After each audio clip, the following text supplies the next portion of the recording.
Salkisaromai Tipra Mothani ingibo nok nogo lama lamao Tipra Mothani sengkrak rok dor to dor himlai tongmani phiaba achomsa BJP ni sengta rok baik bahini rok borokni Sakao Chopropmabai sak Derajak tabuk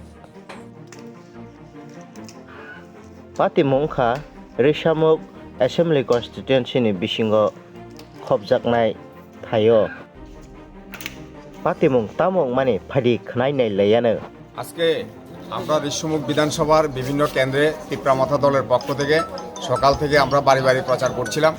আমরা যখন বাড়ি বাড়ি প্রচার করছিলাম তখন আমরা দেখলাম যে করমছড়া কেন্দ্রে ঋষ্যমুখ বিধানসভার একটা এলাকা করমছড়া ধরা হয়।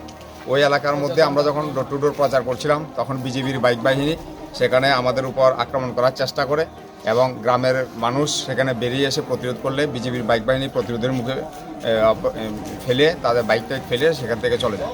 কিন্তু আমরা দেখলাম যখন বিকাল 5টা কিংবা 5:30টায় আমরা যখন ডোর টু ডোর প্রচার সেরে আমরা ঘরে ফিরলাম, ঘরে ফেরার দিকে আপনার রওনা দিলাম, ঠিক আমাদেরকে এরা ফলো করেছিল সেটা আমরা বুঝতে পারিনি।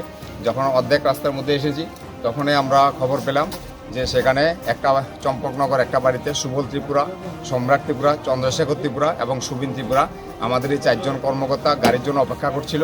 তখন ওই এলাকার বিজেপি দুষ্কৃতিকারী রাজ্য ত্রিপুরা এবং প্রদীপ ত্রিপুরা এরা এদের উপর ধারালো অস্ত্র নিয়ে লাঠি নিয়ে আক্রমণ করে এবং আমাদের সুবল ত্রিপুরাকে মারাত্মকভাবে আঘাত করে এবং বর্তমানে ওকে কর্তব্যরত চিকিৎসক নন্দিতা ত্রিপুরা মহোদয়া সেখানে আগরতলা জিবি হাসপাতালে রেফার করেছে এবং সম্রাট ত্রিপুরার চোখে মুখে আঘাত লেগেছে আর বাকি 2 জনও প্রাথমিক সামান্য আহত হয়েছে।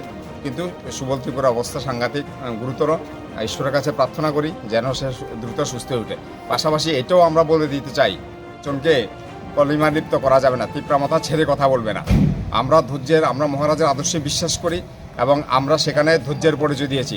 বারবার যদি তীব্রামাথার উপর এভাবে আক্রমণ করা হয় তাহলে তীব্রামাথাও থেমে থাকবে না। আমরা রাজ্যের শান্তিপ্রিয় গণতন্ত্র মানুষের কাছে একটাই আবেদন করব, আমরা আমাদের গণতান্ত্রিক অধিকার প্রয়োগ করেছি, আমরা ডোর টু ডোর ক্যাম্পেনিং করেছি, কিন্তু এইভাবে যদি আমাদের কর্মীদের এইভাবে আক্রমণ করা হয়, এইভাবে আমাদের কর্মীদের প্রাণঘাতী আক্রমণ করা হয় তাহলে কিন্তু আমাদেরকেও ভাবতে হবে। এটা থানায় মামলা হবে? হ্যাঁ, অবশ্যই থানায় মামলা হবে। আমরা এখন ওকে জিবি হাসপাতালে 3 জন, আমরা এর মধ্যে একজনের আঘাত গুরুতর হয়, ওকে জিবি হাসপাতালে রেফার করা হয়েছে। আমরা এখন আগে রুগীটাকে শুশ্রূষার ব্যবস্থা করছি। আমরা আগামীকালকেই থানাতে মামলা করব। কারা আক্রমণ করতে পারে? না, এটা বিজেপি দুষ্কৃতিকারী প্রদীপ ত্রিপুরা এবং রাজ্য ত্রিপুরা।